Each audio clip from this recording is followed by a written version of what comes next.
does Kyrie look after last night? Terrible. I mean, what? If he had a point to make, maybe I keep hearing how smart Kyrie is. If he had a point to make, what he wrote was incoherent. I don't know what point he's trying to make, really. I sense that I can imagine what it's like to live in the fishbowl that he does, or maybe I can't. And there's obviously a lot of pressure, and he may be going through things personally. He alluded to them. But that was like a rambling, incoherent, self-indulgent big thing of nothing.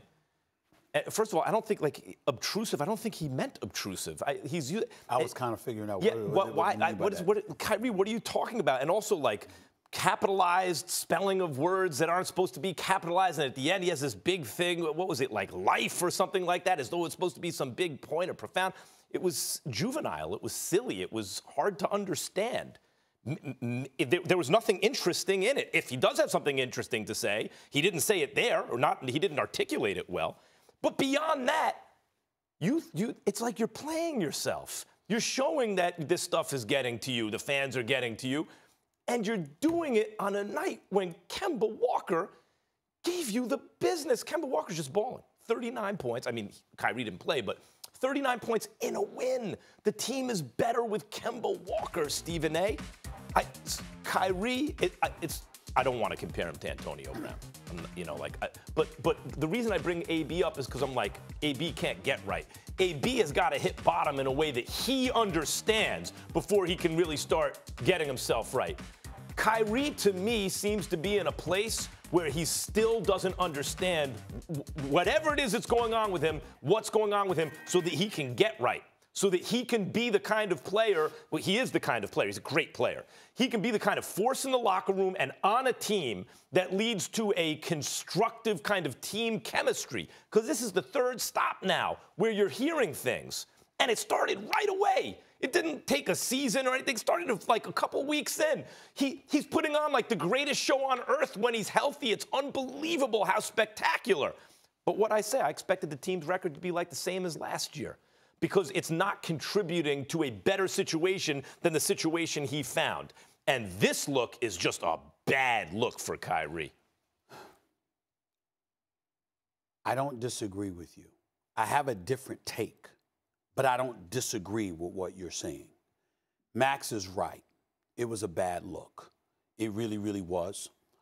It was somewhat incoherent for folks that don't know him a little bit or whatever in terms of how he wrote it and what he was trying to emphasize, and he used the word obtrusive, and I'm like, I know what obtrusive means. I don't know what the hell you're talking about. It didn't vibe. It didn't vibe at all. But what I will say to you, let me explain what I deduced from his message. When I read what he wrote on Instagram, here was the bad part about it, and then I'm going to go to, because there's a good part to all of this, believe it or not. But I'm going to go to the bad first. Kyrie Irving just signed for 4 years and $141 million. Mm-hmm.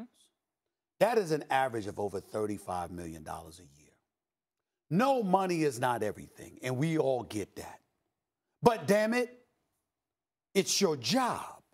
What you were talking about last night, no disrespect to Kyrie Irving, but fans don't particularly care to hear about that when you're not playing.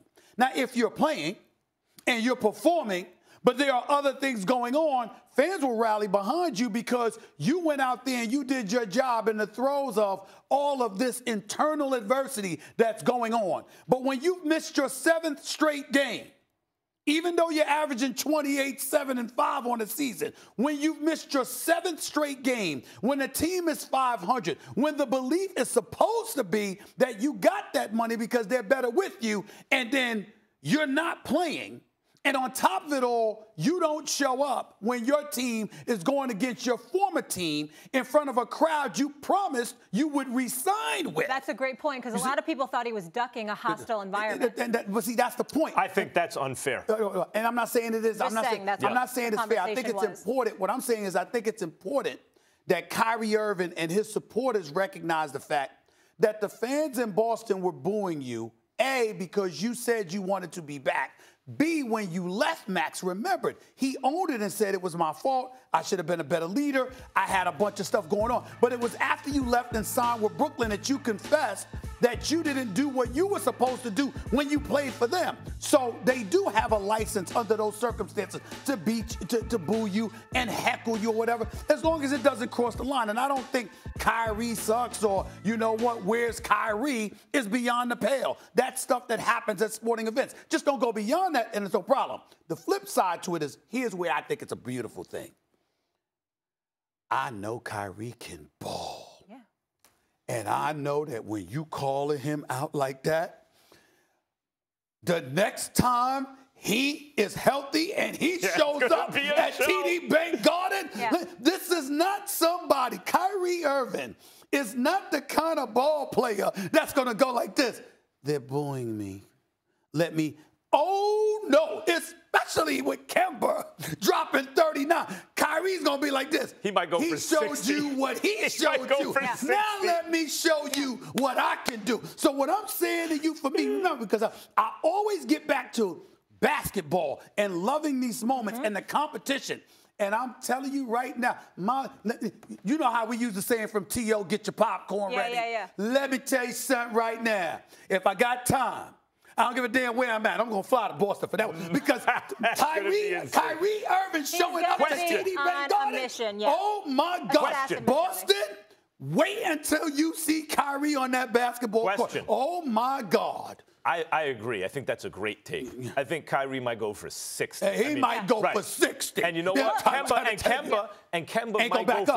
might go for 25. But which team is going to win?